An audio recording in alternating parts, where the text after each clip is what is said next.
Kung bago ka lang sa channel na ito, huwag kalimutang mag-like, share, comment, and subscribe. Sara Labate, kinumpirmang hiwalay na sila ni Richard Gutierrez. Diretsahan ng kinumpirma ni Sara Labate na hiwalay na di umano sila ni Richard Gutierrez, pero wala pa sila sa proseso ng annulment. Going in pink naman si Labate nang dumalo sa isang event sa Taguig City nitong Biyernes ng gabi. Sa panayam sa ABS-CBN News, sinabi ni Labate na maituturing na siyang single ngayon. I mean, there's nothing to hide. I think it's pretty clear to the public. Both of us, I think, aniya. Walang bakas ng stress sa kaliwat kanang kontrobersya tungkol sa kanila ni Gutierrez. Sa katunayan, tinatawanan lang niya ang isyo ng di umano'y pagwawaldas. Life is short. We can't be serious all the time. We have to take things lightly. Enjoy life. Count our blessings. Wala akong time ma-offend.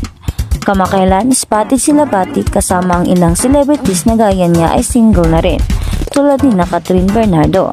Diretsahan na rin tinanong si Labate tungkol sa paglipat niya ng bahay. Yes, that happened in January, aniya. Tungkol naman sa pag-aalaga ng dalawa nilang anak, aniya, we share. Samantala, wala pa rin pahayag si Gutierrez sa kanilang paghiwalay na mag-asawa. Nauna nang napabalita na nahahati pa rin sila ng parenting duty sa kanilang mga anak na sina Zion at Kai, pero hindi na sila on speaking terms.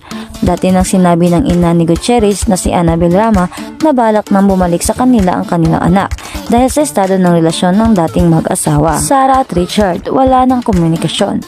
Ilang buwan na ang makalipas ng mapabalitang nagkahiwalay na sina Richard Gutierrez at Sara Labate.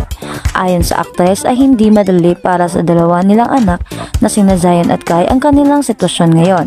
It's not easy on any child, but I'm here for them and they are better. Well, of course, it's not ideal for the children. Let's go back to the kid. But that's life and that will be fine. Makahulugang pahayag ni Sara Labate. Wala na umanong komunikasyon sa pagitan ng mag-asawa ngayon. Para kay Sara ay maayos naman ang kanilang tungkulin ni Richard. Bilang mga magulang sa dalawang anak, we're good at parenting and we are there for the kids.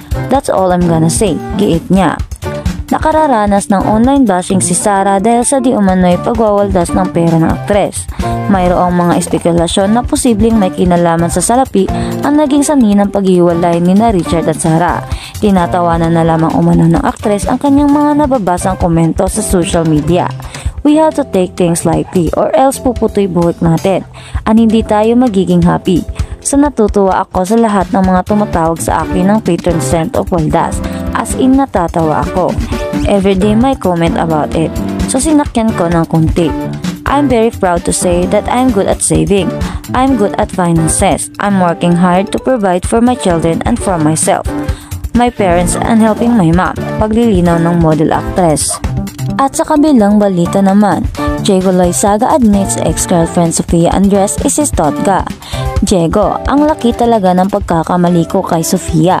Diego Loizaga considers ex-girlfriend Sofia Andres as is the one that got away, admitting that he made a big mistakes when they are still together.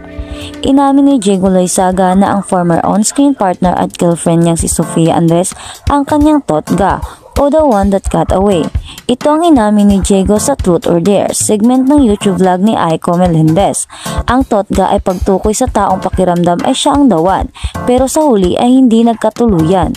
Tanong ni Aiko kay Diego, pumili ng isa, Barbie Imperial, Sofia Andres, Frankie Russell, and Julia Montes. Sino sa kanila ang maituturing mong the one that got away?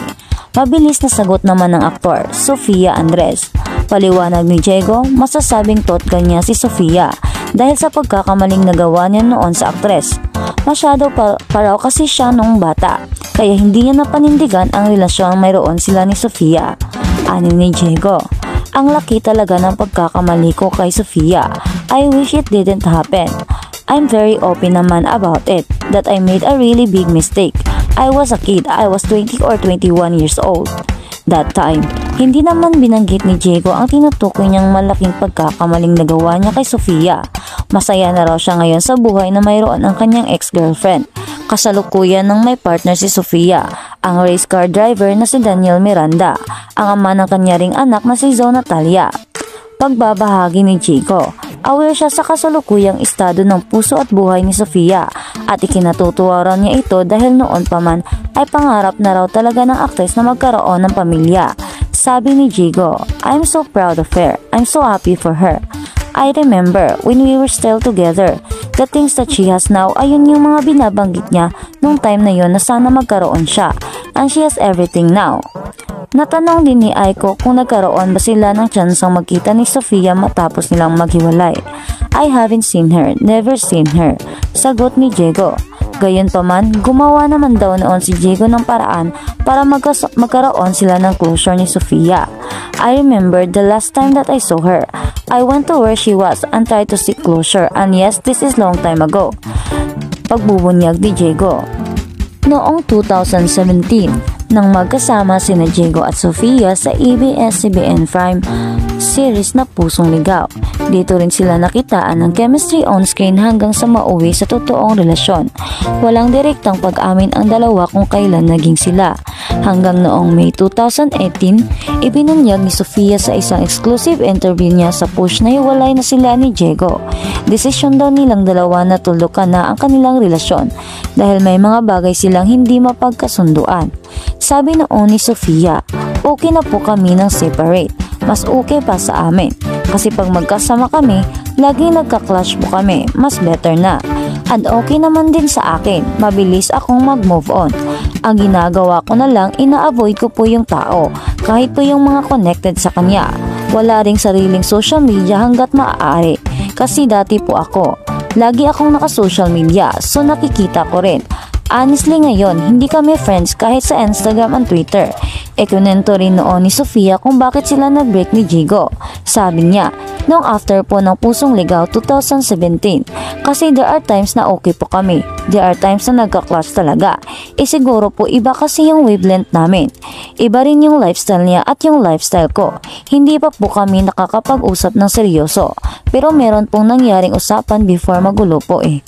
Hanggang noong 2019, nang mapabalitang dumaan sa depresyon si Jigo at nagtangka pa di umanong kitilin ang sariling buhay. Habang ikinalulungkot ito ni Sofia nang minsan makapanayam siya sa PPH sa premiere night ng I-1 series na Bagman na ginanap sa Trinuman noong March 19, 2019. Sabi noon ni Sofia, tungkol sa nangyari kay Jigo, kasi mayroon siyang depresyon. "Actually, we have depression before, anxiety, which is normal for us. Siguro sa kanya, sa mga pinagdadaanan niya sa life, I don't know kung ano ang nangyayari sa kanya, pero I'm not quite surprised." Hindi naman tinago ni Sofia na naiyak siya nang nalaman ang nangyari sa ex-boyfriend. Pero hindi raw siya gumawa ng hakbang para makausap si Jigo dahil wala na nga silang relasyon. "Sobra, I cried but I didn't try to call anyone. It's not my responsibility anymore. Mahirap ding ma-involve kasi dati sobrang gulo.